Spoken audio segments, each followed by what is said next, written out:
জান্নাতি না আপনার নবী, আমার নবী, দয়ার নবী, সারা কল কায়নাতের নবী জানে, জোরে বলুন এ জান্নাতি হবে। আর কে জান্নাতি হবে না? আপনার নবী, আমার নবী জানে। এ জাহান্নামী হবে। আর কে জাহান্নামী হবে না? আপনার নবী, আমার নবী জানে রে বাবা। আজ এই কল্যাণ নগরের বুকে কার কবরে আযাব হবে, কার কবরে আযাব হবে না, আপনার নবী, আমার নবী জানে। এর জন্যই বলি বাবা, আমার নবীকে মহব্বত করতে হবে।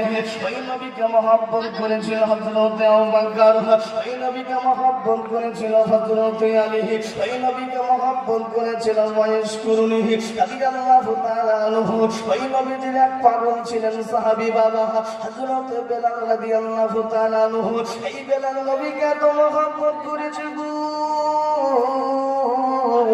বেলাল আপনার কিনা নবীজির কালেমা ছাড়ার জন্য ওই মায়ার নবী, মায়ার নবীর সাহাবী আপনার বেলাল আপনার কি করেছে? কিনার মালিক উমাইয়া ডিব্বাখানা টেনে আল্লাহু আকবার কবিরা পেরেক মেরে দিয়েছে গো। কিন্তু বেলাল নবীজির কালেমা ছেড়ে না। বেলাল বলছে, আমি আমার জান দিয়ে দেব, আমি আমার প্রাণ দিয়ে দেব, আমি আমার অন্তর দিয়ে দেব, কিন্তু আমি বেলাল নবীজির কালেমা ছাড়বো না। কারণ যেই নবীজির কালেমা পেয়েছি ওই নবীজির আমি বেলাল কালেমা ছাড়বো না। আমার যদি জান চলে যায় চলে যাক, আমার জীবন যদি চলে যায় চলে যাক, কিন্তু আমি বেলাল নবীজির কালেমা ছাড়বো না। আর আমরা কেমন বাবা? আমরা বলি আমরা নবীর দিবানা, কিন্তু দাড়ি কাটা বন্ধ দেব না। হ্যাঁ বলি না, বলি আমরা হলাম নবীর পাগল দিবানা, কিন্তু হুজুর যত বলেন সুদ খাওয়া বন্ধ দেব না। এই সুদ খাওয়া ভালো জিনিস। আমরা বলি আমরা হলাম নবীর পাগল দিবানা,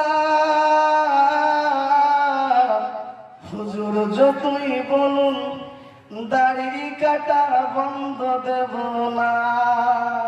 এই চলবে গো, দাড়ি কাটা বন্ধ দেব না, চলবে এইভাবে। আল্লাহু আকবার কবিরা জনে গিয়ে নিয়ে যাব। খুব খেয়াল করে শুনুন বাবা, মনের কানটা লাগিয়ে দিন, আপনার দিলের কানটা লাগিয়ে দিন। এইভাবে চললে নবীর আশিক হওয়া যাবে না, আপনার নবীর পাগল দিবানা হবে না। ওই বেলাল নবীকে কত মহব্বত করেছে দেখুন। ওই বেলালকে বলা হয়েছিল, বেলাল তুমি আব্দুল্লাহর বেটা মুহাম্মাদের কালেমা ছেড়ে দাও। এই বেলাল তুমি যা চাইবে চাও, কিন্তু তুমি আব্দুল্লাহর বেটা মুহাম্মাদের কালেমা খানা ছেড়ে দাও। এই বেলাল তোমার ধন দৌলতের প্রয়োজন, কিন্তু তোমাকে ধন দৌলত দেওয়া হবে, কিন্তু তুমি আব্দুল্লাহর বেটা মুহাম্মাদের কালেমা ছেড়ে দাও। তোমার কি সম্পদের প্রয়োজন? এই বেলাল তোমাকে সম্পদ